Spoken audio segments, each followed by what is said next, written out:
Trevor Lawrence was supposed to be what Jordan Love has become, one of the next great quarterbacks in the NFL. How did that happen exactly? Taylor Dahl, a radio host in Jacksonville for 1010XL, joins us on the show today.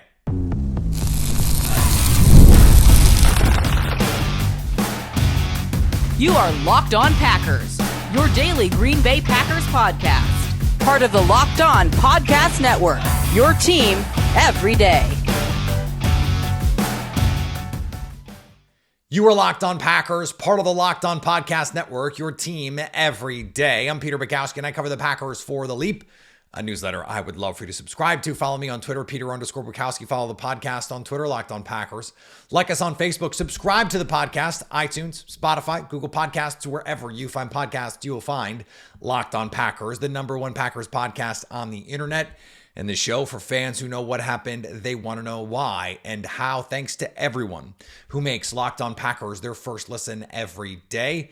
We hope you like starting your day with us as much as we like starting our day with you. Today's episode brought to you by our friends at FanDuel. Place your first $5 bet and you'll get started with $200 in bonus bets guaranteed. Visit FanDuel.com to get started. We have reworked our programming. Lily is going to be with us. Lily's out on Tuesdays. Wednesdays, we're going to focus more on guests. I was doing a lot of just talking at you on Tuesdays, and I didn't like that. There is a time and a place for it. But originally this was supposed to be, we had an interview on Tuesday. It was called Expert Tuesday. And for a long time, that was just not happening because of a lot of reasons, frankly. And so we've changed the schedule. And so now we're going to bring you more interviews on Wednesday. Lily will be on Tuesday. And it will be more opportunities for me, especially in games like this, where you're playing an uncommon opponent, to really dig into what's going on with the other team. Because we talk a lot on this show about the Packers. We don't get the same amount of opportunities to hear about what's going on with the other team. And I know you're really excited to talk to Tony Wiggins tomorrow for Crossover Thursday, and you should be. Taylor Dahl is a radio host in Jacksonville, and she also happens to be a Bears fan. She's a Bears content creator as well. So she has a unique perspective on all of this. She also knows the heck out of some ball. And so we're going to talk to her. And these are the kinds of conversations I'm excited to bring you more of as we move forward here, to really drill down into what's going on the field with both teams that we're going to see on the field, not just the Packers. And then it can all be through this big lens. This is a Packers show ultimately. But I want to be able to bring more. And sometimes Wednesdays, we'll talk more Packers. This is a week with an uncommon opponent where I want to be able to have conversations about the Jaguars. Let's talk about this team, what's going on. And so Taylor is going to help me do that. Joining me now, Taylor Dahl from Jacksonville radio, but also a Bears fan. We were just talking about it off air. You can hear her on 1010XL. Which is, by the way, just like the coolest name for a radio station, especially a sports radio station in Jacksonville. So let's talk, Taylor, about this Jacksonville Jaguars team, because coming into the season, I think some people had high expectations. I think a lot of people, myself included, did not know what to make of this team. They start the season really strong in 2023, fall off a cliff in the second half. So let's start with the preseason expectation part of this. What was your expectation of this team coming into the year?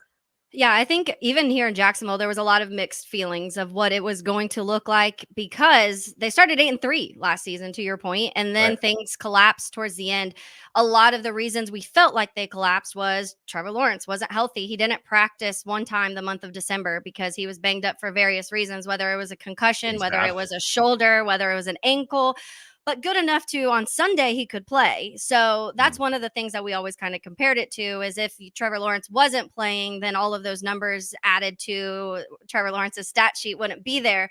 But because he played through injury, some of those numbers don't look as good as maybe people were expecting from a number one pick as a quarterback. And then you go through some of the other things. They also lost Christian Kirk. The offense completely died once Christian Kirk was gone last season. Calvin Ridley, who they had obviously invested a draft pick in previous year, and then he came in and just really wasn't quite what everybody thought he was going to be. He couldn't learn the playbook. He wasn't running the right routes. He dropped a lot of passes. It was just kind of messy. And so he didn't add that insurance that I think they thought he was going to do. So this offseason, they go and they make a ton of moves. They go get Gabe Davis out of Buffalo, who I know some people were critical of it, but everyone else was more so like, this is a guy who has been a red zone target for Josh Allen in Buffalo for a while now, and he didn't have the stint of the receptions maybe you'd want to see, but this was going to be added on to Christian Kirk and Evan Ingram.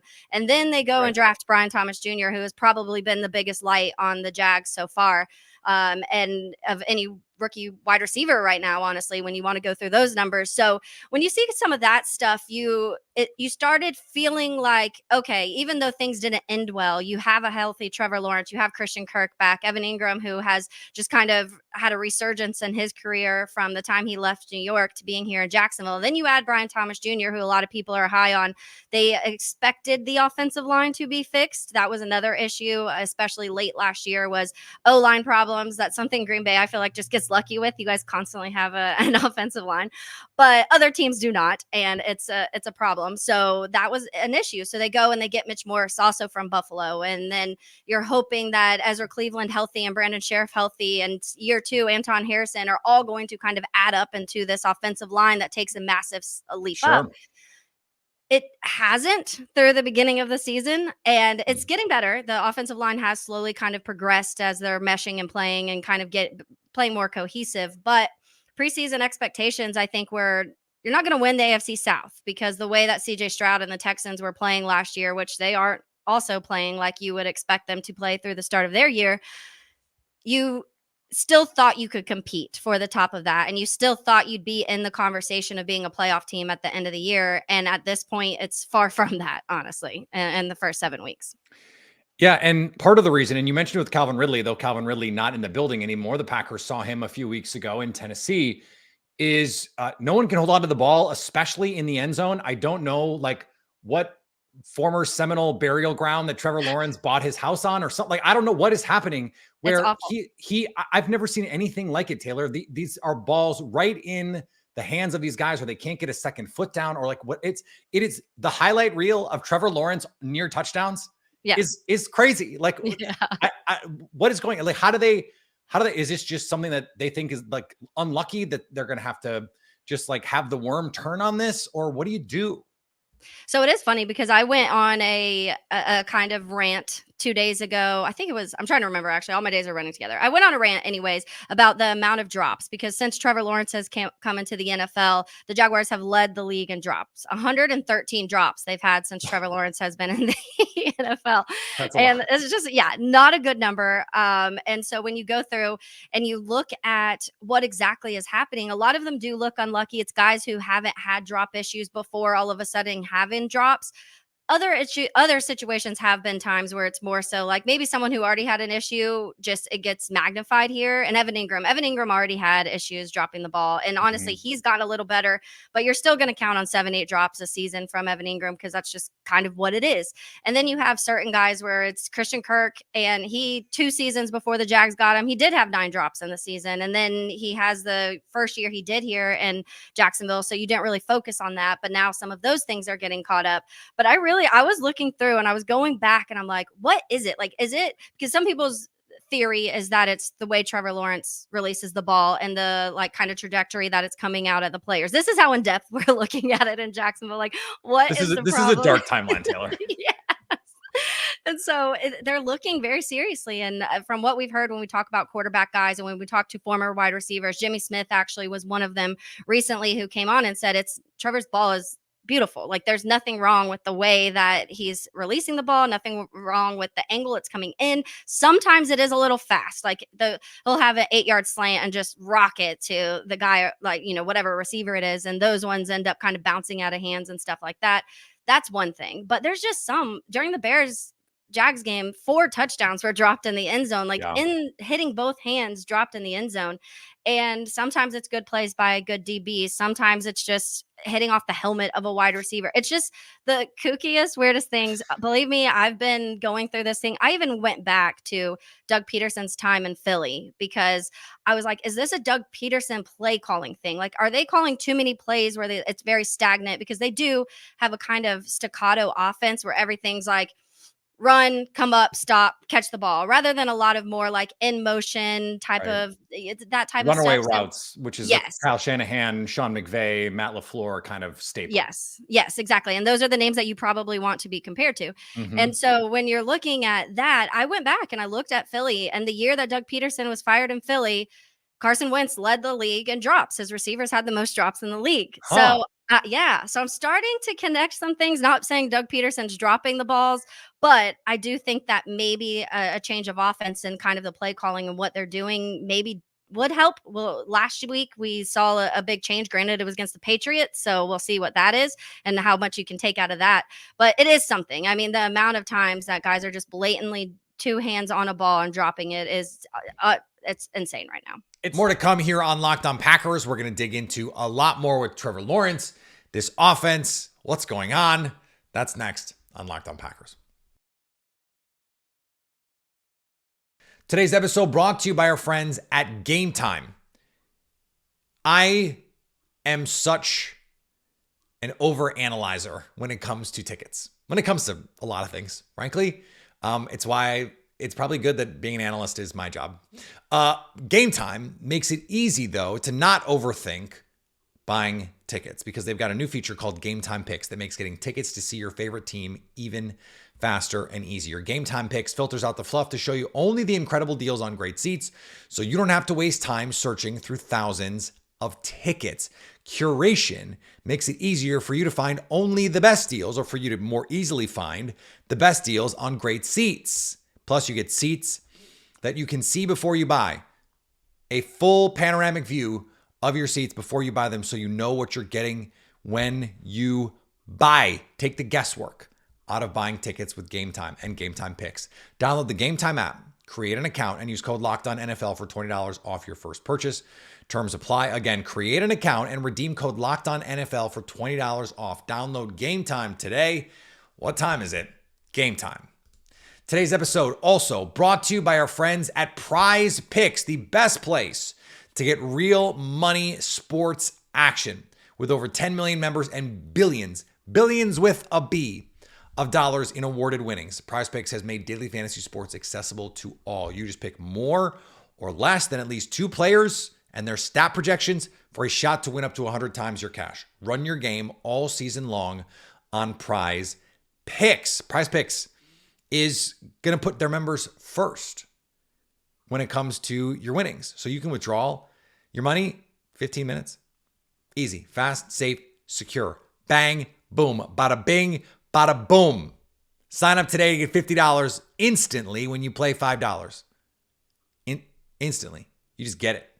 You don't have to win your $5 play. You just have to play it, and you get the $50 bonus. It's guaranteed. Prize Picks also offers weekly promotions with even bigger payouts.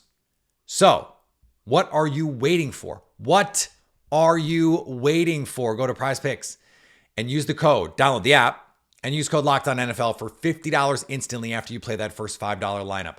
That's LOCKEDONNFL, the promo code, when you download the app to get $50 instantly. Prize Picks, run your game.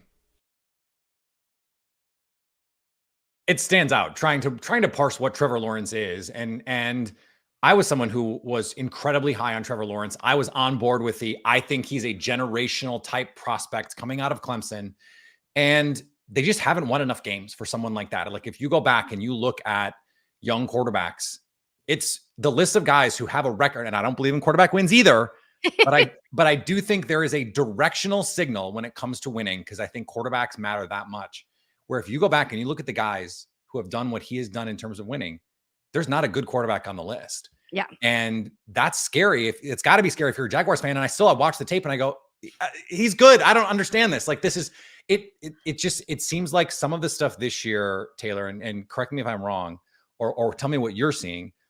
it does seem like there has been a bit of a regression. And I wonder if it's just because of all of these drops, is he trying to do too much? Because it seems like 1 or 2 times a game, especially in the red zone, he will just like have an out of body experience and throw it at a linebacker or a safety. And it's just sort of like, what are we doing here? Yeah. And that's the part of it that makes me worried, because like once you start down that path, it is really hard to reverse course. Yeah, and it's definitely a conversation here in Jacksonville, Peter, because the history of what, and I think also the expectations of what Trevor was thrown out. Like Trevor was said to be this generational, Yes, next elite quarterback. He comes into this team that is absolutely just a mess because of Urban Meyer and everything else that was going around it. And so you do feel like he lost his rookie season because there was no development, no coaching, nothing happening in that first season. And then, Doug just Peterson kicking kickers. Yes, amongst a lot of other things. And so when you go back and then you look at the next year when Doug Peterson comes, and you really feel like this trajectory, the arc of what Trevor Lawrence was, started to hit that year. And obviously they had the run late where they go on their stretch and they get into the postseason. They come back even down. Trevor Lawrence, there's 4 interceptions against the Chargers, ends up coming back in the second half and winning. And then they barely lose to the Chiefs in the next round. And so that was kind of what people were expecting. And to your point, it does feel like some things have regressed, have gone backwards. And I don't know if maybe some of that is injury. I mentioned all of the injuries he dealt with December. Part of it for me maybe feels maybe he's a little shell shocked. Like we've heard some people drop the Blaine Gabbert thing recently of like, don't let him turn into Blaine Gabbert, where he was just scared of any sort of pressure whatsoever. And Trevor obviously isn't anywhere close to that right now, but there is moments, to your point, where he's just making plays that at the end of 2022 were not happening. Like some of the plays he made in 2022, you were like, okay, this guy is one of the next great ones. And then now you're kind of comparing him more to middle of the pack quarterbacks in the league. And that's not obviously the way that the Jaguars want to be looking at him. I will say the last 3 games have been better. You've seen better Trevor. The Texans game, I even myself was in a little bit of a panic mode because he was overthrowing wide receivers like crazy. He threw some really bad picks in that game, and it was just very blatant, obvious mistakes that seemed like it just looked like he was lost, honestly, and didn't know how to answer even simple things where he was like evading fake pressure, like nothing was happening and he was twirling away and running away from nothing. And those are what's scary to me. Those moments when somebody who was so aware in the pocket and so aware of surroundings and being able to read defenses at the end of his sophomore season in his 4th year after getting paid is looking worse in those areas, it is concerning. But I do think there's a lot of other factors to it. I think that the offensive line in the beginning of the season was a factor. I think that Gabe Davis being a 0 factor was a factor. Trying to get Brian Thomas Jr. into this game, Press Taylor trying to figure out really what was working with the offense, a lot of things. So you have seen Trevor kind of settle down a little bit the last 3 games. And like I said, I'm taking it for a grain of salt a little bit because you are talking about a Patriots team that's not very good, and they got rocked by the Bears. So you don't really want to include that game in there. And then they beat the Colts, and the Colts are, especially defensively, like, really, what are you going against? So there are questions there. Malik Willis had no problem with the Colts defense. So yeah, exactly. Let's talk about that defense, Taylor, because they were a good defense in 2023. They were 10th in DVOA. This year, DFL, they are 32nd. In defensive DVOA, and they hired a defensive coordinator in Ryan Nielsen that I liked. And a lot of people around the NFL, inside the NFL, media people, like he is one of the like NFL intelligentsia guys. And yet this defense, I understand they've been banged up, but they have been a horror show this year. What has changed from what we saw last year to this year, other than the defensive coordinator? Yeah, I think a lot of things just haven't gone right. And I think Ryan Nielsen, we were told this whole offseason he was going to be this attack style, very aggressive. You talked about the defensive line. He likes to move, have that like those shifts, but it's almost too much shifting. Like people are comparing it to like hockey rotations because he's moving the defensive linemen so much and the linebackers. And so it's kind of weird because nobody really ever gets settled into their position. There's multiple guys playing kind of all over the place. We've seen them adjust a little bit, but to this last game against the Patriots, there were a lot of things that I was noticing that I hated. Number one, you bring Eric Armstead, who in his entire career has been one of the better interior pass rushers in the league. and you put him on as a defensive end. Never made sense to me. He played 11 snaps at defensive end in the 49ers last year, and then you come here and you make him an end. And the whole reason you brought him here is because your interior pass rush was awful last year. Okay. And Josh Hines-Allen That's weird, yeah. And Josh Hines-Allen and Trayvon Walker were doing everything last year. So you wanted to add something in the middle. And so that was one thing that was a little odd to me. Obviously, you just saw the move recently with Roy Robertson-Harris. So some of those interior guys that were there in Roy Robertson-Harris and in Devon Hamilton haven't quite played up to the level that they were. Again, the Roy Robertson-Harrison one was a weird one to me too, because the best he's ever been in his career was at defensive end, and they had him playing inside, like 3-tech. Very odd. I don't really know what Ryan Nielsen was doing. And then you have Devon Hamilton, who last year, I don't know how much people know, but he missed a large part of last year. And it wasn't an injury. Yeah. It was a weird back infection he had. And so he just doesn't seem like he's back. Gnarly. Yeah, it was very weird and honestly a little scary for a minute. But he's back, but he just doesn't seem like he's playing to the level as he was pre that. And so you expect Josh Hines-Allen and Trayvon Walker, who had 27 sacks together last year, for that to kind of keep going. And it does seem like Trayvon is, but Josh Hines-Allen, I don't know really. He's not playing at as high of a level as he was last year. And last year was a contract year. So some people are pointing to that. I think he's a really good player. I just maybe think that teams are maybe focusing on him a little bit more than Trayvon at this point. But the biggest issue to me, Peter, is the secondary. It's a mess. And the last year, Darius Williams was one of the biggest parts of this secondary being a little more successful, especially when Tyson Campbell went out and they traded they got rid of Darius Williams, brought in Ronald Darby, who I wasn't a fan of from the beginning, but they said that he was going to add because he was so good at man-to-man, and the Jags play a ton of man coverage, like a ton. The first 3 games, I think it was like 70% man. Now it's to like 40, but 45, still a lot of man.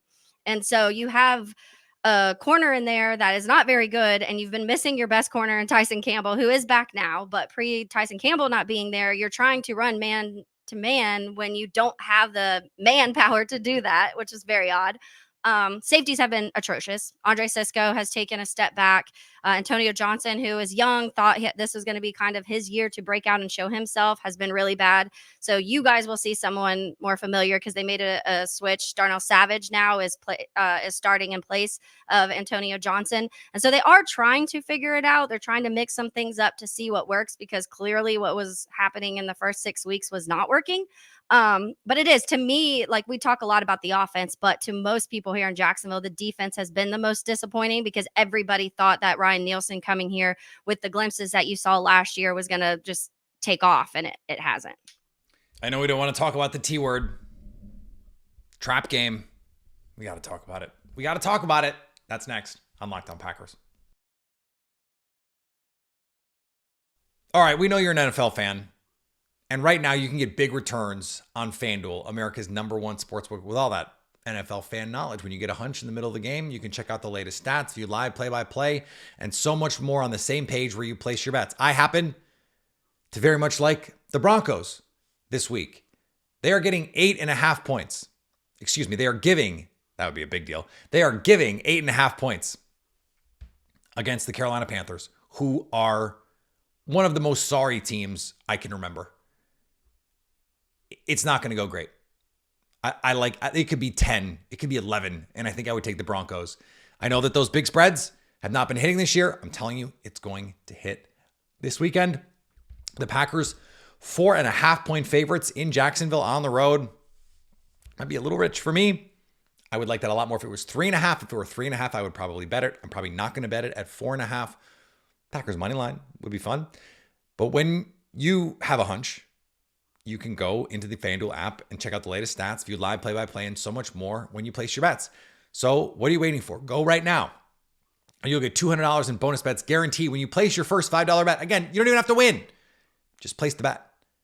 And you get those bonus bets guaranteed. Go to FanDuel.com for more. And thank you for making Locked On Packers your first listen. Now for your second listen, go check out Locked On NFL. Now with 2 shows every day. First, the madman Tyler Rowland kicks off your morning with a double shot of NFL espresso. Then stop by the barbershop with Tony Wiggins for some real NFL talk. Find Locked On NFL on YouTube or wherever you get podcasts. Yeah, and that's the place if you're the Packers, especially after last week. Jordan Love has the pair of interceptions. They've been turning the ball over, little fits and starts with this offense at times. This feels like a potential get right game, but it also, and I have to ask you about this. Yeah. It does feel like a trap game for the Packers. They come off and I'm going to level with you, Taylor. I generally do not believe in trap games. I generally think that is so overrated in the building. I just think it's nonsense most of the time. But the Texans game was a playoff game in a lot of ways. Yeah. Those are two teams that have been compared to each other a lot. The Packers DBs do not like Stephon Diggs. This goes back years. They have the pregame fight, Jair Alexander yapping the whole game. They get the game winner. Like, this is a huge moment, a familiar face in Jacksonville too, Brandon McManus, right? Oh, yeah. And so the Lions are next week. And then you kick off this stretch. Okay, Lions, Bears, 49ers. Like, this is a crucial stretch here coming up for the Packers. And it would be very easy to go to Jacksonville, a team that has been struggling to find an identity, the worst defense in the league, and just say, well, we can just roll out the ball and beat this team. And that just doesn't work in the NFL. And the Packers found that out when they went to New York last year, Monday Night Football. Tommy Cutlets goes right down the field at the end and beats them. And everyone just goes, this team just beat the Lions. This team just beat the Chiefs. Like, what are we doing here? So, number one, do you believe in the trap game theory? And number two, if the Packers come out flat, what is the thing that you think they should be most concerned about the Jaguars being able to do in this game that could get you to that trap game? Oh no, it's a one possession game in the fourth quarter. Oh no, the Jaguars had the lead in the fourth quarter, that kind of thing. Yeah, and obviously it's been something we've been talking about on Helmets and Heels this week so far, is how the Jags beat the Packers. That's more of the question. And my starting statement each time we've started talking about it is like, it's going to be really, really hard. Like, this is a 10 times better team than you faced in the Patriots, that you faced in the Colts, that you faced in, even when you go back to the Miami Dolphins, honestly, because week one, they had the Jags started really strong, fell short in the second half. It was even with Tua, and the Miami offense just wasn't clicking at that point. And so when you go back and you kind of look at the things of where the Jags have struggled, I use the term trap game. I'm guilty of that, but I think I'm along the same lines of you, where sometimes I say it because it feels like that's your one excuse, kind of, if you end up losing that weekend. But on paper and how these teams have played through these first 7 weeks, the Packers are a much far better team than the Jags. The Jags just haven't been able to put 4 quarters of football in one time. And honestly, it goes back from not even last year. This goes back probably 15 games to the point where they lost to the 49ers last week and then continued on to lose 7 of their last 8 games. And then now it's continued on with that, obviously, this year. And so there's just a lot of things that the Jags are still trying to figure out. And the crazy thing is, when you feel like you're holding their roster and you're looking at a Trevor Lawrence and a Travis Etienne and a Brian Thomas Jr. and a Christian Kirk, and you're looking at the defense with Trayvon and Josh Allen and Eric Armstead, and like, you're looking at these names and you feel like things should be better than what they are. But nobody's playing up to the level that you feel like they should be playing at. And that's kind of what stands out to me the most. And when I go back to saying what I've been telling everybody here, is more so just run the ball. Tank Bigsby, to me, has been one of the more underrated players in the league. When Tank gets going, it's really hard to kind of stop that offense, because the moment you have to focus on him, obviously Trevor lets loose. There's one thing that Trevor does not struggle with, and it is getting the ball down deep. That's been kind of one of the He'll issues. chuck it. Yeah, he'll get it down there. And one of the biggest things this year is there's not a ton of those short and immediate midfield passes from Trevor. But BTJ is down there open at some point. So if Trevor has time and if you are loading the box and trying to stop Tank, then he will take advantage of those moments. So to me, I would say that's the one thing that I would think the Packers need to focus on. When you're going back to the defense, the Jags only have 1 interception on the entire year. Like, that's just how bad it is. And it was an Andre Sisco pick on Caleb Williams, where Caleb just kind of like, it slipped and it was a short throw. And that's how that's how they got their 1 interception of the entire season. They're not good at forcing turnovers. They're not good at getting the ball out of receivers' hands. They're not good when it comes to those contested catches. So that's something that I think Jordan Love can take advantage of, because you mentioned, those turnovers, and he has 7 or 8 this year. 8 interceptions. Okay. And so when you're talking about that, that's something that I probably wouldn't be super concerned about against Jacksonville, honestly. But Tyson Campbell is back. They are mixing things up there. You're seeing a Darnell Savage who is obviously familiar with Green Bay and kind of how they run things. So not saying he's some super stud, but he's somebody who, when you're familiar with an offense and you're familiar with, you've been against these guys, maybe that is a little bit of an advantage. I don't know.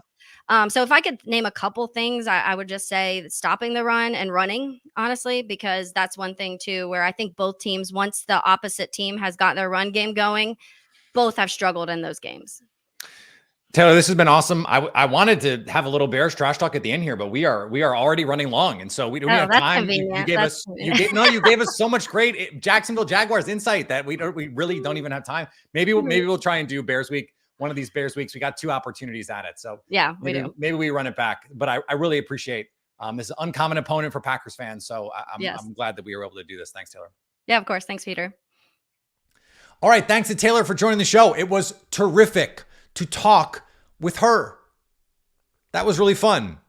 This is why we changed the schedule, to have more opportunities, to have more conversations, and frankly, get more content creators on the show.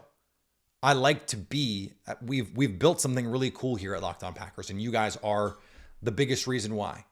We have a platform, and someone like Taylor, more people should be hearing her talk about football.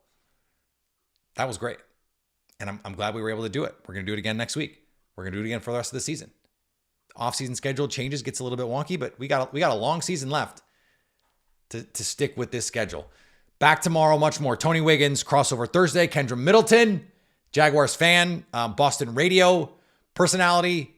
She's coming on Friday. So we have an awesome lineup on Locked On Packers this week. Follow me on the social medias, Peter_Bukowski. Follow the podcast on the social medias, Locked On Packers everywhere, Instagram, TikTok, YouTube, so you can stay Locked On Packers.